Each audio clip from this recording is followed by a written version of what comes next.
Hi అండి, అందరికీ నమస్కారం. వెల్కమ్ టు మై ఛానల్ అండి. ఈ వీడియోలో ఇప్పుడే అందిన వార్త, ఉద్యోగులకు బకాయిలు విడుదల చేసిన తెలంగాణ ప్రభుత్వం అండి.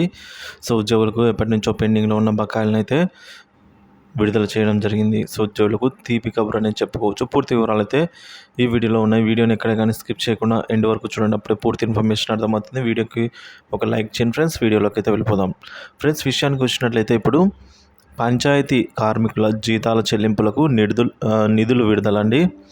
సో మొత్తానికి గ్రామ పంచాయతీ కార్మికులకు పెండింగ్లో ఉన్న జీతాల చెల్లింపుకు రాష్ట్ర ప్రభుత్వం 150 కోట్ల నిధులు విడుదల చేసింది. ఇందులో 29,676 మంది, అంటే దగ్గర దగ్గర 30,000 మంది మల్టీపర్పస్ వర్కర్లు మే వరకు అందుకోవాల్సిన బకాయిలు ఉన్నాయి. గత కొద్ది రోజులుగా జీతాలు చెల్లించాలని వారంతా కూడా ఆందోళన చేస్తున్న నేపథ్యంలో ప్రభుత్వం సో ఎట్టకేలకు మొత్తానికి అయితే 150 కోట్ల రూపాయల నిధులు మే వరకు ఉన్న బకాయిలు వాటన్నిటిని కూడా దాదాపుగా ఒక 30,000 మంది మల్టీపర్పస్ వర్కర్లకు సో ఈ విధంగా నిధులు అయితే విడుదల చేయడం శుభవార్తగా చెప్పుకోవచ్చు ఫ్రెండ్స్.